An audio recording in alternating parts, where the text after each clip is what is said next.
Hey guys, it's Danny. Now, burger season is upon us, so I wanted to share everything I know about making an amazing hamburger.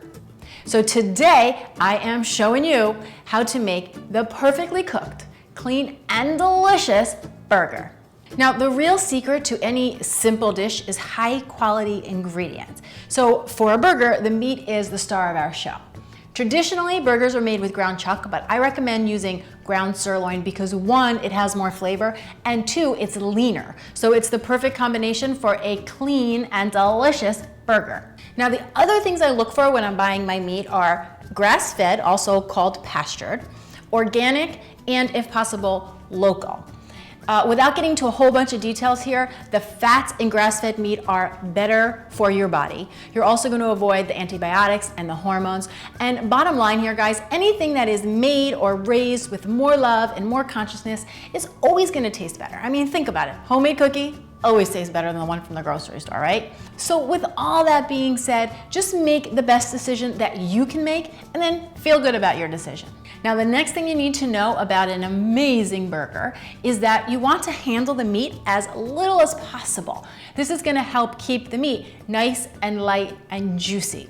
So I've got 1 pound of ground sirloin in my bowl, and I'm gonna make 4 4-ounce burgers with that. So what I do is I use my hand to section the meat off into 4 fairly equal sections.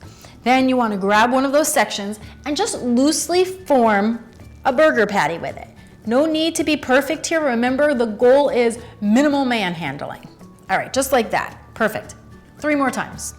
Okay, so once you've got all your burger patties formed and you've washed your hands, then you're ready to season your meat. Now, I like to season the outside of the burger because this helps, again, to number 1, keep the burger nice and light and juicy. And number 2, it creates like this little salt and pepper crust on the outside, which is delicious. So grab a little bit of kosher salt and just sprinkle it right on top of one of the burgers. And you want to be generous here, guys, because you have to remember it's this external seasoning that's got to carry through the whole entire burger. Then a sprinkle of black pepper and just a kiss of garlic powder right over the top because you guys know I can't do anything without garlic. Okay, do that for all 4 burgers and then we will do the flip side once they're in the pan. Now in our house, my hubby usually does most of the grilling. So when I make burgers myself, I usually do them inside on a pan, which I gotta tell you, I have really come to love. But just know if you wanna grill these outside, all the tips I've showed you up to now are exactly the same, and the cooking times would be the same as well. Now, you want to grab the heaviest pan that you have. If you have a cast iron skillet, that would be ideal. Otherwise, just go with what you've got. This is the heaviest pan I've got. This is what I'm using. I'm gonna crank my heat up to a medium high, and I'm gonna let the pan heat up for a couple of minutes because the key here is you want the pan to be good and hot. And then once that pan is heated, you're gonna add 2 teaspoons of a pastured butter into the pan. You could also do this with coconut oil, but I do try to avoid olive oil because I want that pan so hot. Now, once the butter is melted and your pan is good and hot, you're gonna get the burgers seasoned side down into the pan.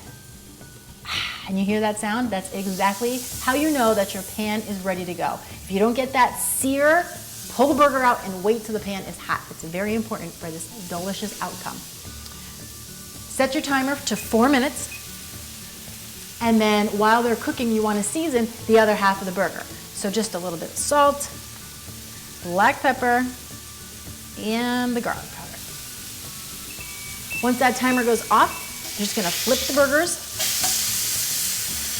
That is exactly what I'm talking about. Don't mess around with them too much. You don't need to squish them or push them. Just flip them and let them be. And then set your timer again, 3 minutes if you like your burgers medium rare, and 4 minutes if you like your burgers medium.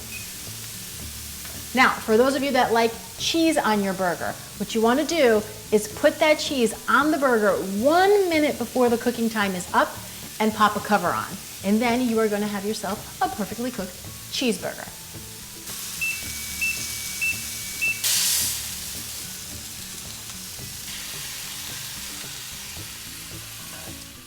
So once you've got all your burgers cooked up and you can see that they are so juicy and delicious, you're gonna grab your favorite hamburger bun. I like these little Sammy Thins, and assemble your burger however you will. My favorite way to do a traditional burger is to lay a little bit of red leaf lettuce on the bottom. I just so happen to grow this lettuce in my garden. Then a couple slices of thinly sliced red onion. Then I put my burger on top of the onion. Then a little bit of ketchup, because this is the glue for my pickles.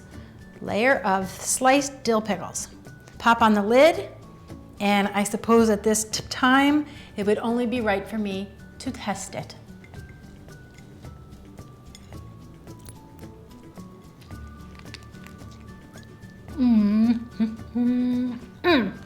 Okay, for starters, I don't think I need to talk about the juicy factor, OM to the G. Please get a shot of this. Look at this delicious, perfectly cooked burger. Get all the seasoning right on the outside. It's got that salt and pepper crust. You bite through into this juicy, light, delicious burger with your favorite burger toppings. You guys have got to try this one, and maybe you want to serve it with some sweet potato fries. What do I know? Maybe a kale salad. Do that. If you want those recipes, head on over to cleananddelicious.com. Thanks so much for watching, guys. I'm Danny Spees, and I will see you next time with some more clean and deliciousness. Cheers. Now, the secret to any simple recipe is high quality ingredients. So